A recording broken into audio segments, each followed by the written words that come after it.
the Investment Company Act of 1940 and the Investment Advisors Act of 1940, two very important acts that impact the way investment funds are structured.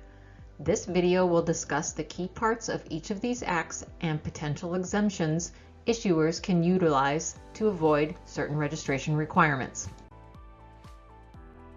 The Investment Company Act of 1940 regulates the organization of companies such as mutual funds that engage in investing, reinvesting, and trading of securities. This focus is to minimize conflicts of interest that arise in complex operations. This act requires companies to disclose their financials and investment policies to all investors when their equity is sold, as well as provide periodic updates to their investors. The Act does not permit the SEC to supervise the investment decisions or activities of the issuer or judge on the merits of their investment.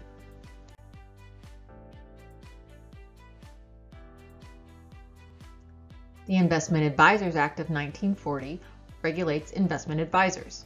With certain exceptions, the Act requires firms or sole practitioners who are paid to advise others about investments must register with the SEC and follow the regulations designed to protect their investors.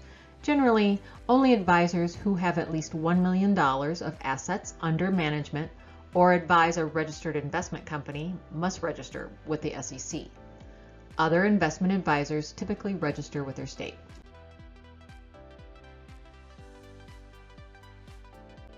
This video focuses on early-stage companies that may be impacted by the regulations imposed by these two very important acts, so we will discuss the available exemptions from registering as an investment advisor or investment company. Let's start with the exemptions from registration as an investment advisor. Generally, an investment advisor is a person who engages in valuing, investing, purchasing, and selling securities. Before breaking down the two fund types, let's go over some common vocabulary used with investment funds. Qualified purchasers are typically higher net worth than accredited investors. Regulatory assets under management is the total assets managed by the fund manager. Regulatory assets is valued calculating using the current market value plus any mandatory capital contributions to be received by the investors.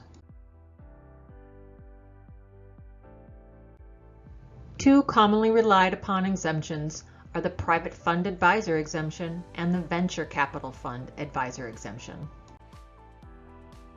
Private funds must satisfy one of two sections of the Investment Company Act of 1940. For Section 3C1, a pooled investment fund must be fewer than 100 owners and have no intent to go public. For Section 3C7, investors must be qualified purchasers and, again, no intention to go public. Venture capital funds must satisfy the requirements listed here to be considered a true venture capital fund. Venture capital funds have specific investment requirements such as 80% of its assets must be invested in qualifying investments. Here is a general comparison snapshot of the features of both fund types. An investment company is a self-designated investment company and holds more than 40% of its assets in investment securities. Investment companies can be exempt under the same sections as investment advisors. Section 3C1, the company must have less than 100 persons and no intent to go public.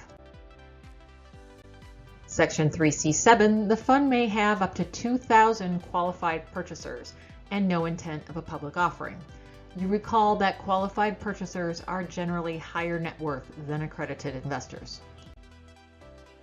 Another type of investment company is one that is engaged in purchasing mortgages or real estate investment trust. There is plenty of regulation around the investment company and investment advisor acts, especially in terms of the amount of assets under management by the fund manager. Registration may consist of formally registering as a full investment advisor or registering to claim your exemption from registration. As you see here, different fund amounts and different state requirements will dictate registration requirements. Although some investment advisors are exempt from registration, it does not mean the advisor is exempt from regulation and notice requirements as prescribed by the SEC and some states. The regulatory provisions of the Investment Company Act and Investment Advisors Act are extensive and are over and above the compliance requirements of Regulation D for the offering of securities. Be sure to consult a qualified attorney before taking steps to raise funds for your investment company.